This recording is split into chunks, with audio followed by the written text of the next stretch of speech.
Ginoo akong giampo Dios nga kaming tanan Ginoo makakaton gyud Ginoo sa kinayahan nga imo itudlo karon. Dalay kong kasulay katapusan namo kang pasidunggan ug pasalamatan sa ngalan ni Jesus. Amen. Praise God. Ang tema mga kaigsunan nga ato karong hisgutan is virtue of silence. Ang kinaiyahan sa kanang silence? Paghilom. No. So ato isgutan ang nahitabo kang Elias. Si Elias nahadlok siya kay pagapatyon na siya sa kanang sa reyna, no? Nga si Jezabel. Isog kay si Elias pero niabot na to nga time nga nahadlok gyud siya kay gihulga ang iyang kinabuhi. Nidagan siya gani na bersikulo nga nagingon dito nga niingon siya nga Ginoo gusto na kong mamatay. So grabe ang depression nga niabot sa iyang kinabuhi mga kaigsunan. Bisag unsa na lang iyang gisulti, gusto siya matay niya nga kanang gipamatay ng mga propeta, siya na lang isa nabilin pero dili baya tinuod, nabay mga 300 ka mga prophets nga wala paghapon napatay. So tungod to sa iyang depression sa iyang kinabuhi. Okay, so pagabot niya gisugo siya sa Ginoo nga moadto ka sa bukid sa Dios, which is mo to ang lugar nga gitawag og Mount Sinai. So niadto siya. Unya atong nakita nabasa nato mga kaigsunan nga pag-abot niya dito dunay hangin nga kusog kaayo nga mihampak sa usa ka bato. Nabuak ang bato ug nagingon ang Biblia wala ang Dios didto sa hangin, no? Ningon diriya unya ug tapos sa hangin usa ka linog apan wala ang Dios dito sa linog. Unya pagkahuman sa linog naay kalayo nga nakita niya nga nikilab. Unya wala ang Dios dito sa kalayo. And after that duna dayon gitawag og kahilom or kalinaw adisir pa ni istorya ang Dios. Praise God. So, atong makita diha mga kaigsunan nga ang Biblia nagtudlo bisan pa diha sa Psalms chapter 46 verse 10 nagingon diha, "Be still and know that I am God." Niingon diha nga paghilom kamo og hibaw-i nga ako mao ang inyong Dios. Di ay sa daghan nga mga problema mga kaigsunan, duna day time nga magpataka ratag yaw-yaw. Amen? Magpataka ratag desisyon. Magpataka rata og buhat sa mga dili maayong mga butang tungod sa atong depresyon, tungod sa atong kanang pagtayog sa atong kinabuhi. Pero ang Dios moto nga pinaagi sa kahilom. Amen? Moton siya paghilom ka mo ug ilha nga ako mao ang Dios. Praise God. Ug giutro niya mga kaigsunan dito sa Exodus kapitulo 14 bersikulo 14. Kung imong tanawon ug basahon ang Biblia diha sa Exodus, nibadlong siya sa mga katawhan tungod sa kabanha sa mga tao. Kay lagi nagpadulong na ang ilang kaaway. Nisyagit na sila, Moses, unsa may buhaton na to? Tanawa lagi. May pagwala mi ni uban nimo, mamatay na gyud mi ani. Kay ang mga bukid na atas taliwala sa mga bukid hindi nang atong mga kaaway nagpadulong na. Unyang atong giatubangan. Dagat. Unsaon na lang ni nato. So ningon siya nga may pagmamatay kami dito sa Ehipto. Pero kung atong tanawon mga kaigsunan, no? Nagbadlong mga kaigsunan no si Moses ngadto sa mga katawhan. Sa 13 sa Exodus 14 bersikulo 13. Og si Moses mingon sa katawhan, ayaw kahadlok, dili kamo maglihok og tan-awan ninyo ang kaluwasan ni Jehova nga iyang pagabuhaton karon kaninyo. Kay mga Ehiptohanon nga inyong hikitan karon, dili na ninyo hikitan hangtod sa kahangturan. 14. Si Jehova makig-away alang kaninyo ug maghilom kamo. Praise God. Ang word nga paghilom mga kaigsunan, usa kini kakinayahan nga gitudlo sa Dios sa atong matag usa ka mga kinabuhi. Dili man sa tanang panahon nga maghilom. Amen? Dili man ingon nga sa tanang panahon maghilom kita nga dili na lang ta magistorya, pero naay gisulti ang Biblia sa Ecclesiastes kapitulo 3 versikulo 7. Niyon siya, there's a time to thirst, and a time to mend, a time to be silent, and a time to speak. Naay panahon nga maghilom kita, ug napoy panahon nga mo istorya ta. Amen?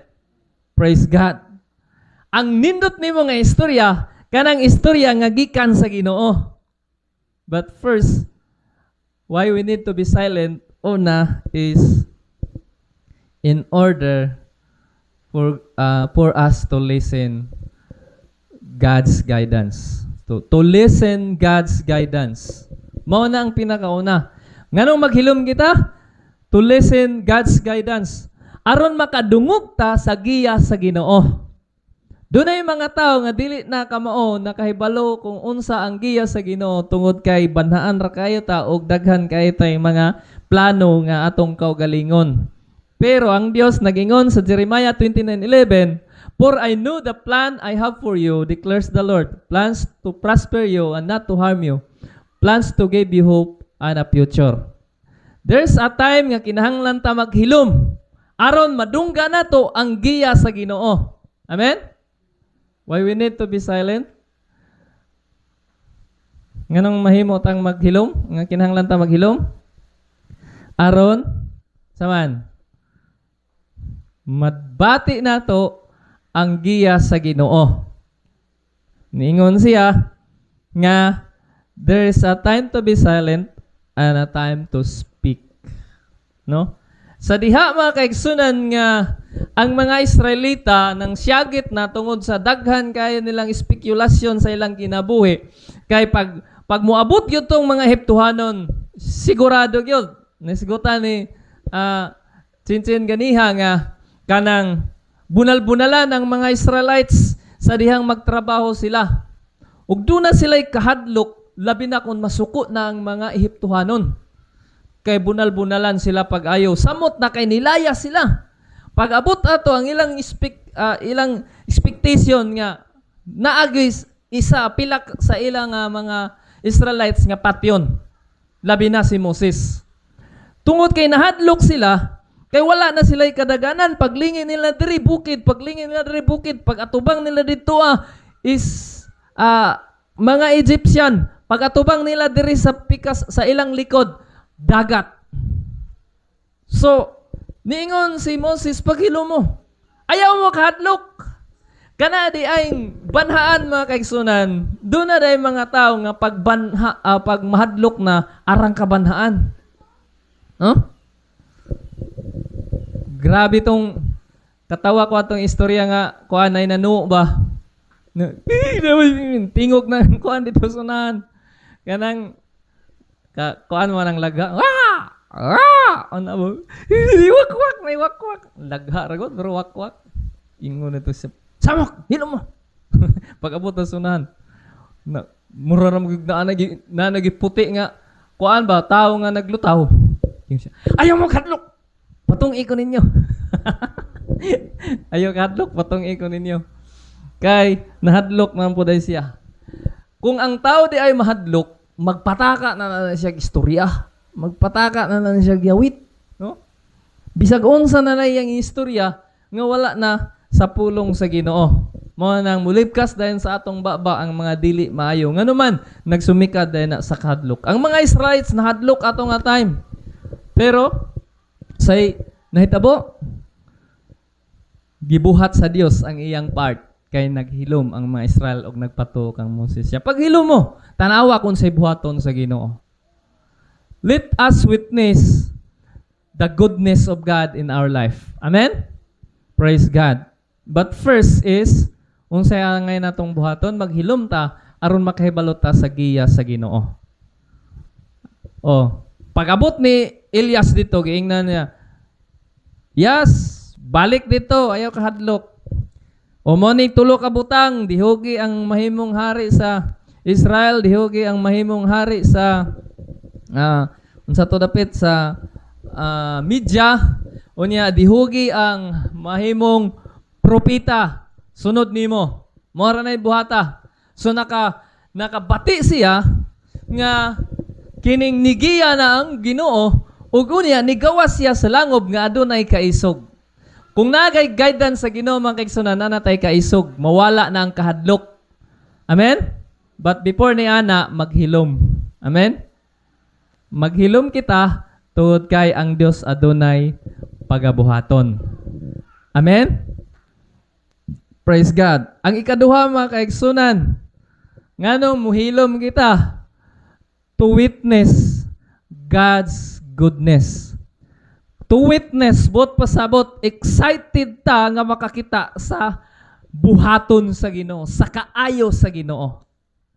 So ang mga Israelites, mga kaigsunan, giingnan ni Moses, hilom ka mo, ug tan-awa ko unsay buhaton sa Dios. Dili ta kakita sa maayong butang, mga kaigsunan, kung puro sa dili maayong butang ang atong ginaistorya. Amen? Nabitaw ban, ako gyud sa una, wala pa ko ay anak, mo ingang ko, sus, di mo gyud nabunalan, mapungot ko ba sa mga bata nga ara kabadlungon tapos nakaagwan ta pa mga ginikanan nga lumay-along wap-huwapan. Mas mapungot ko. Labi na sa akong mga pagumangkon, ako imubunal basta di bunalan sa ginikanan. Pero sa ako nga part nga nanaanak ko yung anak, kada lambos na ako, murag yung maguba ang ahong kasing-kasing. Grabe yun ka, luoy yun kayo tanawon. Murabag kanang ikaw mismo may nagbunal sa imong kaugalingon. Dito ra na ako nasabtan nga, ingana yun ay kasing-kasing sa ginikanan. Sa una, ako kasabot. Banhaan ko kayo, labi dili disiplinahon ang bata. Pero sa diha nga ginikanan na daay ta, lahi na ang atong pagbati sa atong anak. Muna mga kaigsunan nga sa atong ginabuhi, hallelujah, dili lang gyud ta magpatakag sulti nga wala ta kay balo. Amen? Dili ta mo pataka og hukom. Kanang paghukom mga kaigsunan, ang kanang paghukom nagsumikat na sa imong baba. Once nga dili ka mosulti, wala pa ka naghukom ana. Pero once nga imo nang isulti, ang dili maayo ngadto soban, you are judging others. Naghukom na ka ana. So, but pasabot mga kaigsunan, there's a time to observe. Kay nasayod kita nga ang Biblia nagaingon, all things work together for good. Ang tanang mahitabo gyud sa kinabuhi sa tao, lisuon gyud na sa Ginoo sa pagkamatarong. Salig bata nga lisuon sa Ginoo sa pagkamatarong? Amen? To those, no? Kadtong ningon diha nga nituos sa Ginoo. Ningon diha, all things work together for good to them that love God. Ang dautan nga panghitabo, usbon sa Ginoo ngadto sa pagka-maayo. Amen? Praise God. So, ang mga Israelita banhaan ra kayo tungod kay ang tinuod nagsumikad sa ilang kahadlok. Pero nagingon si Moses, tan-awa ninyo kung unsay buhaton sa Dios. Unsay gibuhat sa Ginoo. Ipataas ni Moses mga kaigsunan ang iyang sungkod. Unya napikas ang dagat. Tungod kay namati si Moses sa guidance ug naa siya gitawag og inner peace sa iyang sulod mga kaigsunan. Nakabati siya sa Dios ug unya sa iyang pagbayaw sa iyang sungkod mga kaigsunan, napikas ang dagat. Napikas ang dagat ug unya namaktas ang mga Israelita ngadto sa dagat. Nisunod pod ang mga Ehiptohanon nga mo'y mudakop sa ila. Pagabot nila dito sa pikas tampi, nanabok na ang mga Israelites. Naapa sa tunga-tunga ang mga Egyptian. Niklos og kalit ang dagat ug unya nangamatay silang tanan. So, but pasabot nga naagyoy buhaton ang Ginoo nga maayong butang samtang mga lagad ta sa Ginoo. Amen? Ayaw mo expect nga dunay kanang trahedya nga moabot sa iyong kinabuhi kung mga lagad mo sa Ginoo. Pero ekspektaran ninyo nga even na ay mga bad things nga mahitabo sa atong kinabuhi. Pero nag-ingon ang iyang pulong, iya kining tuyukon nga mahimong maayo. All things work together for good. Tuyukon niya nga mahimong maayo ang mga dautan nga panghitabo sa atong kinabuhi. Subot pasabot kung mga lagad ta sa Ginoo mga kaigsunan, ekspektaron nato nga dunay gyud buhaton ang Ginoo sa atong kinabuhi. Amen? Sa atong kalisod, dunay buhaton ang Ginoo. Sa atong pagduha-duha, dunay buhaton ang Ginoo. Sa tanan nga mga negatibo, sa mga pagsulay nga dagko kayo, dunay buhaton ang Ginoo. Ang ato lamang buhaton, igsoon, maghilom ug muampo. Amen? Praise God. So dili ta magpatakag istorya mga kaigsunan. Tungod kay wala pa ta nasayod kung unsay buhaton sa Ginoo ug atong sayran mga kaigsunan nga kita magmadaugon kung ang Dios mo'y mamuhat. Amen? Praise God. So, ang ikatulo mga kaigsunan, why we need to be silent? Ngano nga dapat magmahilom nga muhilom kita? Ngano dapat nga kanang mahimo kita nga muhilom mga kaigsunan? Tungod kay ang tinuod mga kaigsunan sa atong kinabuhi, doon na tay mga pagduha-duha apan ang Dios walay pagduha-duha. Amen? No? In order for us to win, aron kita mahimong magmadaugon sa gubat, sa away nga atong naapilan. Nganong magmadaugon naman hinuon ta, pastor? No? Kung maghilom kita, mahimo gyud tang magmadaugon. Kay ngano man ang Dios ningon sa Biblia, God will fight for us. Amen?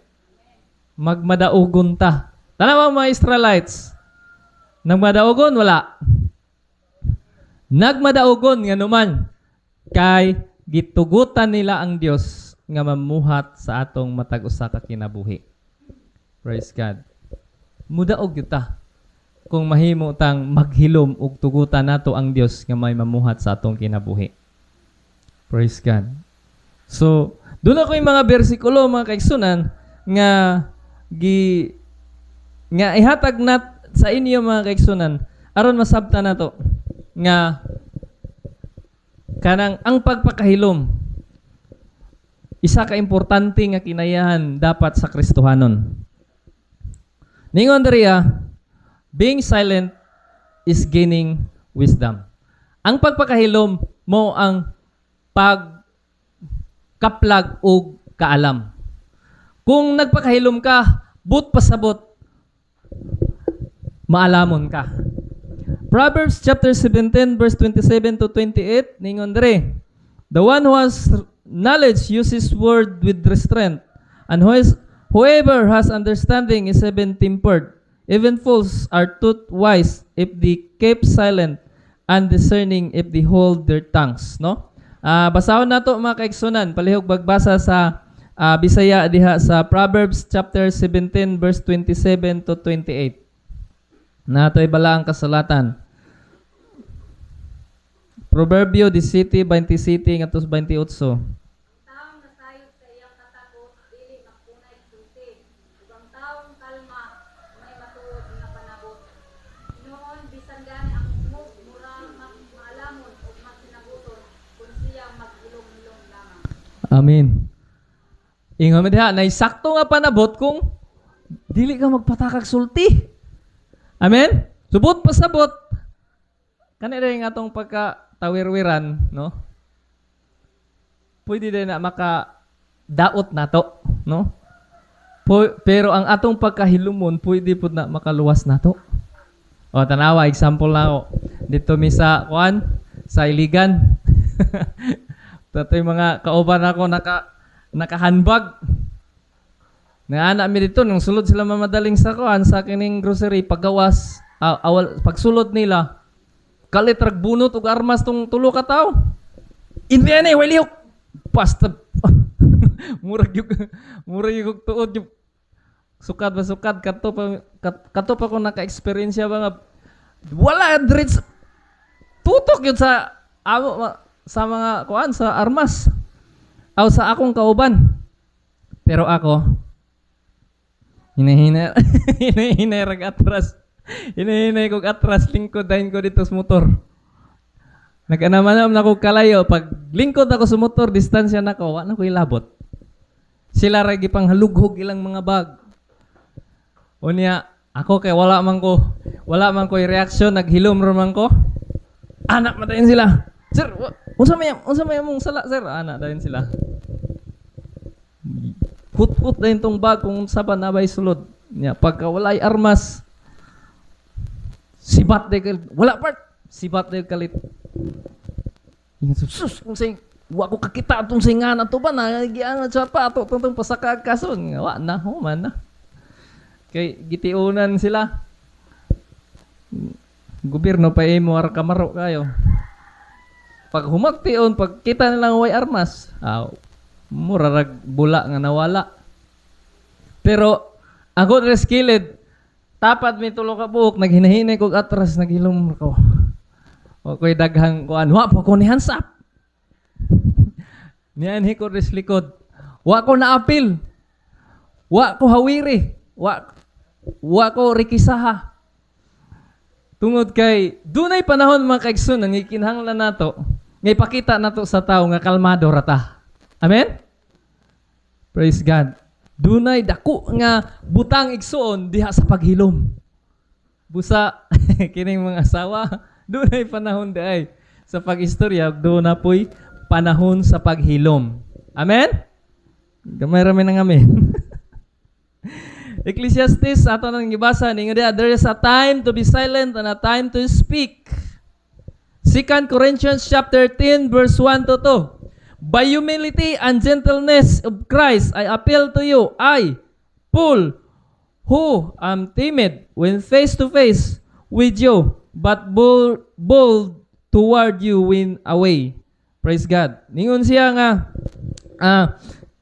ningon diriya, I beg you that when I come, I may not have to be as hold as I speak be towards some people who think that we live by the standard of this world.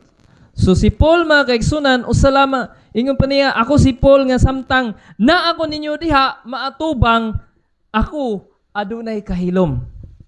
Apan mahimo kong may sugon sa dihang anian ako karon sa layo. Dunay tayo mga kaigsunan nga, si Paul di ay muatubang sa tao, ang iyang appearance, hilom kayo siya. Nanay naggara-gara diha. Hilom na siya, dili lang siya magbadlong. Dili lang niya, pero iya rang giobserbahan ang mga tao. Praise God. Being silent, no? It means you are knowledgeable. Amen? Amen. Praise God. Duna kay kaalam. Nga gikan sa Ginoo, mao na nga hilom ka. Nay istorya sa mga tigulang. Ningon lang, ang lawom nga suba mahilom. Ang mabaw nga sapa mabanha. Subot pasabot mga kaigsunan nga ang hilom nga tao dunay ginahuna-huna ug dunay ginaobserbahan, nagkuha siya kaalam. Amen? Kung dili man siya malamon pero nagkuha siya kaalam or gisabot niya ang sitwasyon kung unsa gyud ni. No? Kung unsa gyud ni siya.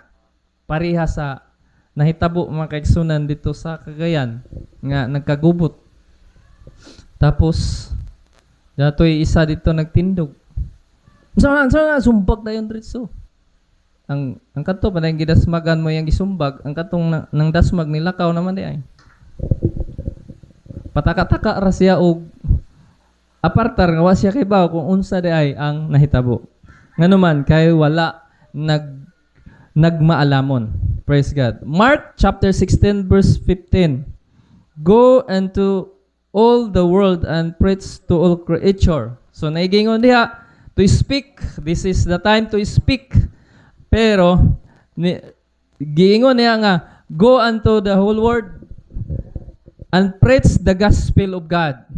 So, ang atong ibukas sa atong mga baba ang pulong sa Ginoo. Amen?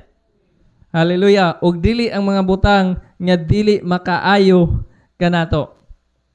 Second, 1 Timothy chapter 1 verse 7. They want to be teachers of the law but they do not know what they are talking about or what they so confidently affirm. So, doon ay mga tao makiksunan nga unta gamito na unta sa Ginoo pero magpataka lagyaw-yaw. Daghan lang mga istorya nga walay pulos. Dali ra kayo mo conclude sa tao nga wala pa siya kay baw kung unsa ang kuan kining gamot hinungdan nganong naing ana siya. Praise God. Doon ay mga part nga dili nato masabtan ang uban. Amen? Tinuod na wala ka kabalo sa iyang kasing-kasing kung unsay na siyang sulod. Dili ta magdiretso ra dayon og sulti kung unsa siya. Amen? Kung dili ato nang ihatod ngadto sa mga pag-ampo. Dili ta mo diretso og sulti nga kana siya ingana gyud na siya kawatan gyud na siya kay nangawat man. Mora ba nay proof nga kawatan gyud siya kay nangawat? Kung wala na gyud sila'y pagkaon mo hinungdan nga nangawat sila. Ato ra nga time. Ang tao makaigsunan dili gyud nato masulti kung unsa gyud tungod kay ang Ginoo mo'y nakahibalo sa ilang kinabuhi. Amen? James chapter 1 verse 19. My dear brothers and sisters, take note of this. Everyone should be quick to listen. Mamati ta. Slow to speak and slow to become angry. Oh? Kinahanglan kusog ta mamati pero hinay ta mo istorya. Hindi ta magpatakag istorya nga walay unod o walay hinungdan. Amen. Praise God. Katawa ko sa bata ito nagtudlo mi. Pagkaon niya nabukog siya. Pamalikas. Paglingkod niya klase-klase yung pamalikas siya. Atay. Unya sunod po dari Jawa. Unya niabot siya diri niya ni ana ang kining ning kuan kining langaw sa iyang simod. Malikas na sab siya. Niko ikaw kapila na gyud asa pagilain lahi-lahi gud dili gyud parehas ba. Niko daghan gyud na si mong baba. Daghan pa na si mong baba. Nakatawa na lang hinuon ko kay bisag unsay may tabo siya kada lihok. Mara to. Pero tudloanan pa man sa pulong sa Ginoo. Kita pod nagkapton pa pod. Amen? Praise God. Hallelujah. Sumona nga kinahanglan ato gyud nga paningkamutan ang atong kinabuhi nga mahimo nga kahimutan diha sa buluhaton sa Ginoo. So mo na mga kaigsunan nga kung sa ato lang kaugalingon ato gyud paningkamutan nga mahimo ta nga kining mahimo nga makabuhat og maayo labi na sa kanang gitawag og maayo nga kinaiyahan diha sa pagkakristohanon, no? So ningon diriya, being silent is a sign of respect. Wow. Kanang maghilom dayta ni respeto dayta sa uban. Amen?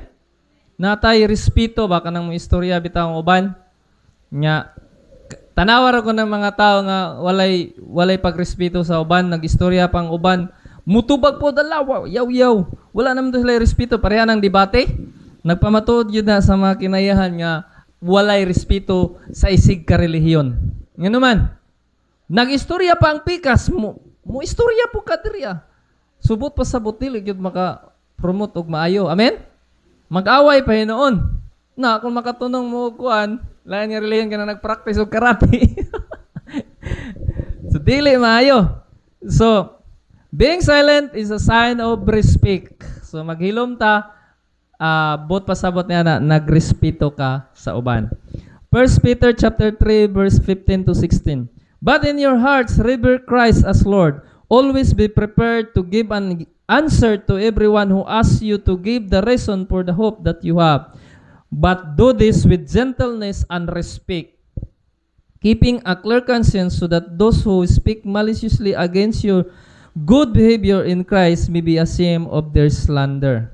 So, kining gitawag og gentleness, pasabot, malumanay or mahinay, mahilom nga pagka-istorya, no?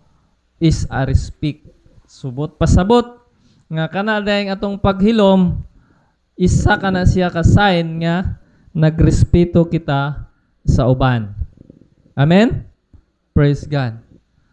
So, mo na mga kaigsunan nga ato nga hinumduman nga ang Dios nagtudlo ka nato.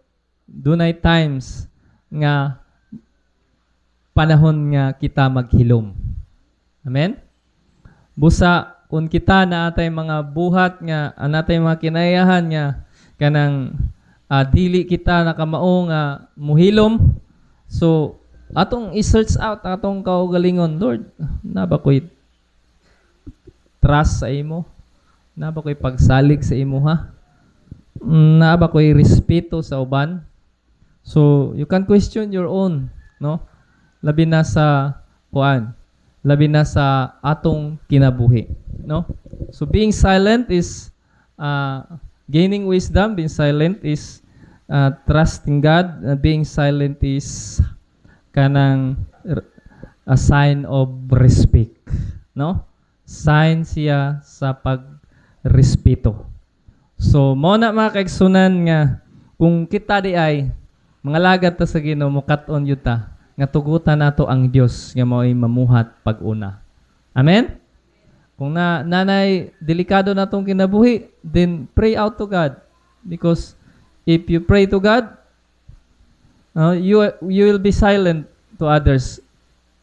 Pero sa diha nga wala kay ampo, banhaan ka ngadto sa uban. Pero kung may nampuon ka, naka-focus ang imong atensyon sa Ginoo ug dili sa tao, mo nga dili ka banhaan ngadto sa uban.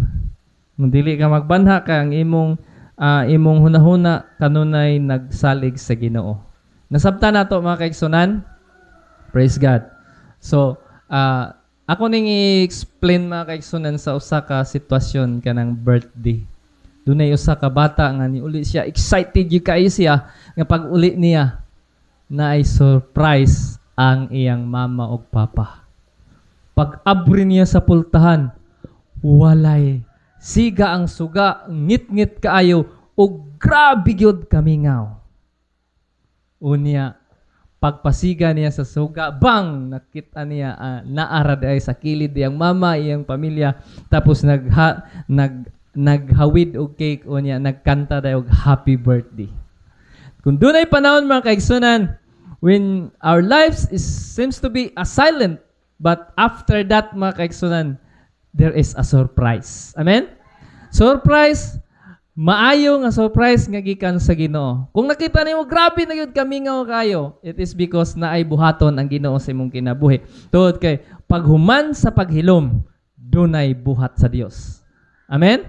So kung muhilom dayta, atong gin-invite ang buhat sa Ginoo nga mamuhat sa atong ginabuhi ug panalanginan taniya. Dalaygon ang Dios. Og salamat sa pulong sa Ginoo akong gihangyon tanan sa pagpanindog. Hallelujah.